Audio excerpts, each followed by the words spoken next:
Okay, hello everybody. Welcome back to my channel today. I'm Kevin and today we're back to our first World War topic. Our topic today is about the style of things that you will never imagine on a war. So, is some things or some kinds of things that soldiers do, what the citizens or we will never think that they would do such a thing during the war. So let's take some example of it. For example, we playing cards, eating dinner in style, having wines, or using flowers during the dinner to make everything seems more beautiful. Yeah, those are the things that we usually thought that soldiers would never have a chance to touch or to see them in a war. But the truth is, there is a lot of cases that happened in the past, and in our topic today is the First World War. By the summer of 1915, there were 4 million soldiers eating, sleeping, and dying in the trenches. Their whole life, from when they are going into the armies until they die, is just around the trenches, not even fighting. Despite all this hardship, the men adapted quickly and tried their hardest to, let's say, try to remake, try to remake their own traditional games or things that they have in their homeland. The bulk of their time was spent preparing for attack, taking turns as sentry duty and digging. But as I said, they still tried to find a few minutes in the day that they could chalk, they could try to make out additional in their homeland, or they are just finding some lost comfort at their home. So let's talk about an example. Okay, let me change my camera angles a little bit. Alright, so the first thing, that's the nervous dog. I call this because this is the thing that you may not think that there would be a time that soldiers will not even really shooting at each other. Army work is to timetables and routines, and trench duty is no exception. The men were awake before the lights up, preparing to stand to, and of course going to, let's say, remake or recharge their weapons. Poor visibility at dawn and dusk make it hard to spot the attacks from the enemy.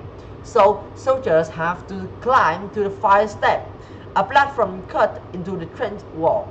They peer into the no man's land. Some men call this morning hate. Where both sides were just shooting even when it's not serious attack, but they're just having warning shot and shout at each other as they try to warn the enemies not to touch their territories. And of course, other people are mentioned and prefer the dull skies when the sun going up. The second thing in our topic today is about the waiting game.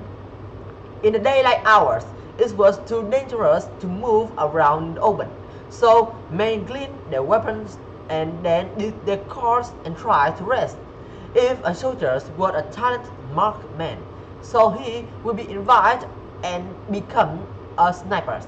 Of course, he's trying hiding in the trenches and spotting the enemy so that he could take some kills. But of course, the sniper life is also in danger at every time, because even when the trenches was made with steel walls, but there was some bullets that can go through the steel. And also there are so many lights from the scope and from the steels.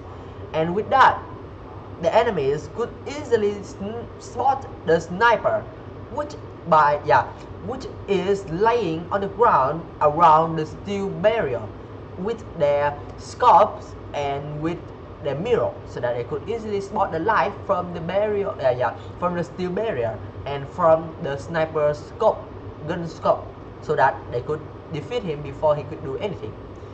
And when the night raiding out, under the cover of darkness, soldiers slip into no man's lands to do things that they cannot officially do on the daylight, such as laying and repairing the barbed wire. They kept total silence, muffling the voice of tools by clothes and using hand signal to, let's say, communicate. Okay, So that's how they work in the night raiding. And of course, two SWAT was sent to no man's land to recover their dead and wounded, could suddenly be lit up by flares and shot at by enemy's machine gunners. And after that, we having another thing that is very traditional in a homeland, our homelands, but is things that we would never imagine on a world. That is the creation of comfort. In a reverse trend, soldiers had more spare time.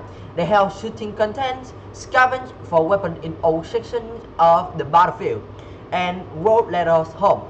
By cutting into the trenches wall, they created small rooms called the ducats, furnished with bed, tables, and chairs. People here eating in style, having wine on the table, and also a bottle of flowers, or you could say a flower, okay, a flower vase, okay, a flowers on the dinner between the soldiers, even though those soldiers are in front of the front line and they are not really care about the soldier, they're just trying to eat the dinner, okay. And officer and men served together in the trenches, but behind the lines they went their separate ways. Privates, low-ranking, privates, or you could say low-ranking soldiers, and the junior will going to enjoy hot food and bottle of wine in the rest areas, while the senior soldiers and the general will usually enjoying their meals by an hour in their own rooms or even in their own house in front of the front line.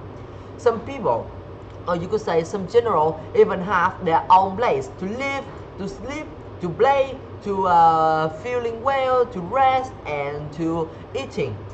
And of course, in French, some general having a 2 hours dinner or 2 hours meal every day at every lunchtime. And this thing usually cause a lot of furious and of course an acceptance from their soldiers. So that is why when you are going to when you're making some research about the French in the First World War, about the armies, you would see that there's a lot of protest and an acceptance from the soldiers, that they said they don't like the way that the general are declaring war or trying to protect their soldiers or even controlling the plans. So that's why there's a lot of wars even inside the French, and many soldiers in French was split out the plans easily when they was captured, easily because their boss, the general, don't treat them so right. Okay, so that's all I want to say with you guys today about the settling in comfort and traditional between or during the First World War, where everybody is trying to make their own homeland traditionals and comfort to feel better in the hard time of the war. Okay, so that's all I want to say with you guys today. Thank you for listening, and I'll see you guys in the next video. Bye bye.